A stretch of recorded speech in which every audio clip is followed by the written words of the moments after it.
presidente Tayano fue elegido vicepresidente de la Comisión de Trabajadores de la Asamblea Nacional y es nuestro invitado el día de hoy. Qué gusto que nos acompañe, doctor. Buenos días y bienvenido. Su designación se da al cabo de 6 meses de inactividad de la mesa laboral en la Asamblea. ¿Será posible recuperar el tiempo perdido? ¿Qué tal, Luisa? Buenos días. Un saludo para los televidentes. Sí, yo creo que sí. Lamentablemente la comisión ha tenido algunos problemas durante 5 o 6 meses. Un consenso interno nos permitió primero establecer una agenda de trabajo, que era el punto de partida para resolver los problemas que tiene no solo la comisión, sino el país en materia laboral. Luego de eso ya pudimos designar nuevamente autoridades y ya estamos trabajando. Nuestra prioridad va a ser reformar el Código Orgánico Integral del Trabajo.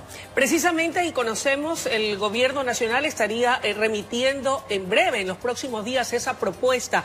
¿Qué es lo que va a apoyar el Partido Social Cristiano y la comisión que usted preside como vicepresidente y que no van a aceptar? Bueno, como organización política estamos conscientes que generar trabajo es la suma de varias decisiones y acciones. Y en este caso, la legislación es importante. ¿Para qué? Para que se establezcan nuevas modalidades contractuales que puedan implementar, por ejemplo, la innovación para que eso genere plazas de trabajo hacia futuro. Ahora, hay algunos particulares que revisar. El primero, no podemos legislar hacia atrás, es decir, no podemos legislar regresivamente, pero sí tenemos que simplificar la contratación, tenemos que volver, por ejemplo, a un contrato a plazo fijo, hay que revisar, aunque hay un candado constitucional, la posibilidad, por ejemplo, de contratar por horas. Ahora, ¿están conscientes de que de una u otra manera importantes colectivos sociales pueden estar en contra de muchos de esos puntos, como el tema de esos cambios en la contratación modernos que hoy se estilan a efectos de que el trabajo por horas también pueda ser considerado? El país necesita trabajar y tenemos que generar consensos y todos, absolutamente todos, sin importar el lugar que ocupen en la sociedad, tenemos que empujar el camión para que las cosas funcionen. Ahora, hay un principio que es clarísimo y los trabajadores del Ecuador deben tenerlo presente. Una reforma laboral jamás va a ir hacia atrás en derechos, es decir, no se va a pagar menos por horas extras, por horas suplementarias, por los montos que están establecidos, por ejemplo, cuando se termina intempestivamente una relación laboral. Esos particulares tienen que quedar absolutamente claros. Si hay cambios, son cambios para nuevas modalidades y hacia el futuro. Ahora, doctor Tayano, si bien es cierto el tema de la ley laboral, el nuevo código laboral, es uno de los grandes desafíos del país para poder generar plazas de trabajo, no lo es menos el lineamiento económico del gobierno. Recientemente llegó una nueva reforma tributaria, un nuevo proyecto de ley. ¿Cuál es la postura del Bloque Social Cristiano frente a esa propuesta y qué posibilidades hay de que, a diferencia de la otra, esta no sea archivada? Bueno, creo que el camino ha sido diferente. En primer momento, el presidente hizo un llamado a dialogar, que no sucedió en el primer proyecto de ley, y esto es importantísimo, Luisa. Ahora, la posición del Partido Social Cristiano es la misma desde hace 21 años. Nosotros creemos en menos impuestos, creemos en incentivos reales a la productividad, al agro, al banano, a la pesca. No creemos en establecer más impuestos, porque no necesariamente subir los impuestos nos va a llevar a mejorar la capacidad recaudatoria, porque si bien es cierto, el Estado central tiene un gran problema de déficit. ¿Qué va a pasar con esta ley? Lo hemos dicho claramente. Nosotros vamos a respaldar todo aquello que sea incentivo y no vamos a votar por un solo impuesto más. No obstante, el archivo de la Ley de Crecimiento Económico disparó el riesgo país y con ello se ahuyenta la inversión extranjera. ¿No cree que fue un error archivarla? Haber aprobado esa ley, Luis, hubiera sido un macroerror. ¿Por qué? Era una ley muy amplia. No solo tocaba materia tributaria, hablábamos política monetaria, política financiera, ciertos particulares que volvían inviable una ley que lamentablemente, como estaba planteada, no fomentaba absolutamente nada. Pasemos a otro tema. ¿Cuál es la lectura del Partido Social Cristiano en torno a lo que fueron las protestas de octubre? ¿Se trató de una legítima protesta social o se intentó un golpe de Estado? Bueno, se mezclaron algunas cosas y nosotros fuimos totalmente claros y coherentes. Respaldamos siempre el Estado democrático y la institucionalidad.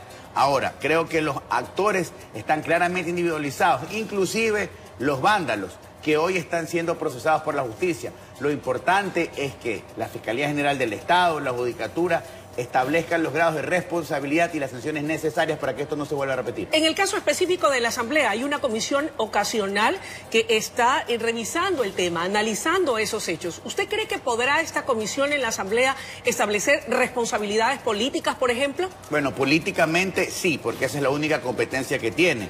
Y reitero, punto de partida para que quede claramente establecido quiénes fueron los actores que, por un lado, intentaron mezclar protesta y descontento social con vandalismo y con golpismo, porque esas tres cosas se mezclaron en las calles en el mes de octubre. Ahora, ese informe tiene que ser derivado hacia la justicia ordinaria para que se den adelante los procesamientos. No es posible que quienes llamaron a polarizar el petróleo, que quienes usaron personas para dañar bienes y destruir bienes públicos y privados, simplemente ahora pasen cantando y no pase absolutamente nada. Si se habla de determinar responsabilidades políticas en el seno de la Asamblea a través de esta comisión ocasional, también se podría hablar de saber quién financió estas protestas, por un lado, y por otro lado, si finalmente lo que se buscaba o no era ir a un golpe de Estado o ruptura del orden democrático. Es que el tema de fondo está también en determinar de dónde vino el financiamiento. Yo creo que el objetivo está absolutamente claro en determinados segmentos. Se buscaba de una u otra manera desestabilizar el gobierno sobre pretexto de una inconformidad. Sí, el gobierno se equivocó, tomó una muy mala decisión en relación al anuncio de reformas tributarias y haber tomado la decisión de ir, aunque sea gradualmente, quitando un subsidio que no fue comunicado, que no fue explicado. Por eso tiene una lectura. Ese error político y comunicacional del gobierno tiene una lectura. Pero lo que es cierto, Luisa, es precisamente que hubo una clara intención en algunos sectores de cautizar al país y obviamente eso tiene una consecuencia, desestabilizar el gobierno. Ahora, hablando de temas políticos, fue aprobado por el CAL, luego de una propuesta de la asambleísta Cristina Reyes, su coidearia, de llevar a juicio político a la señora ministra de Gobierno.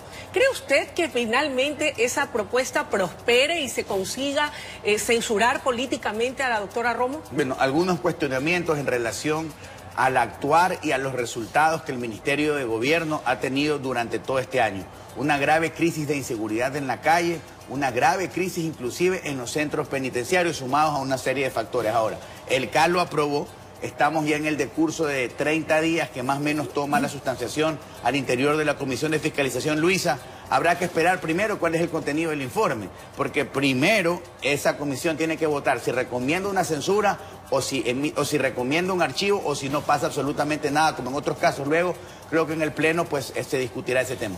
El Pleno del Consejo Nacional Electoral resolvió el monitoreo y control de la campaña anticipada. Esto me lleva a preguntarle qué hay del tema de la reforma al Código de la Democracia. Estamos contra el tiempo y contra el reloj. Las elecciones están a la vuelta de la esquina. ¿Cuáles van a ser las prioridades? Y si usted cree o no que en la Asamblea se va a poder alcanzar a debatir algo de esto. Bueno, una reforma que está en una gran parte lista para ser ya votada, ni siquiera discutida. Ya hay un texto para segundo debate que va a ser tratado esta semana. Ya se han generado 2 discusiones en la Asamblea. Entiendo que vamos a tener entre martes y jueves la votación. Ahora, una reforma muy grande que va a tener ciertos temas que podrían ser aplicados para el 2021. Los desafíos de fondo: primero, el financiamiento de campaña. Tienen que haber reglas y sanciones claras. Segundo, justicia electoral para que nadie le meta la mano a la decisión del ciudadano. Y tercero, un tema importantísimo, el hecho de validar si el método de asignación de escaños permanece y si las circunscripciones territoriales permanecen. En teoría debería ser así, pero es una decisión que va a depender del debate que concluye esta semana y del resultado de una votación. ¿Y de qué va a depender que el 2021 sea el año del Partido Social Cristiano para hacerse del poder? Bueno, nosotros hemos venido trabajando no por el poder, bajo nuestra filosofía de que el ciudadano viva mejor. Lo que hemos hecho por Guayaquil, por Machala en su momento, por Babahoyo y por otras ciudades y provincias, es un proyecto de trabajo que lo vamos a poner a disposición del Ecuador indistintamente de los nombres, una organización política que tiene un norte claro y sobre todo una estructura que nos va a permitir ganar las elecciones. ¿Aceptará el abogado Jaime Nebot Sadi? Ustedes son de casa adentro. ¿Qué ha dicho el abogado Nebot? Bueno, esa es una decisión personal, indistintamente de aceptar o no una candidatura. Nebot es el líder del partido y ha empujado una corriente que ha cambiado ciudades para bien y estamos seguros que lo vamos a poder hacer por el Ecuador.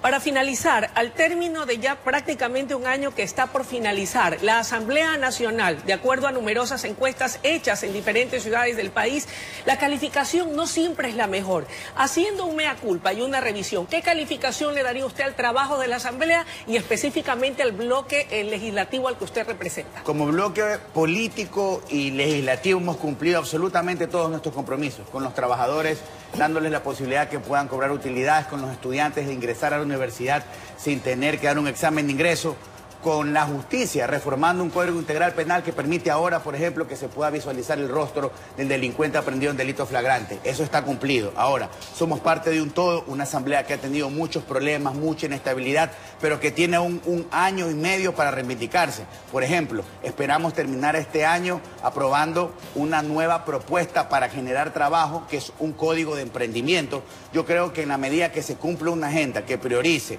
el trabajo, la educación y la seguridad ciudadana, pues la Asamblea va a cumplir su mandato. Gracias por su presencia esta mañana. A usted, Luisa. Amigos televidentes, ha sido la intervención del doctor Vicente Tayano, vicepresidente de la Comisión del Trabajo en la Asamblea Nacional, presente en la noticia Primera Emisión. Momento de una breve pausa y enseguida regresamos con mucha más información aquí en La Noticia.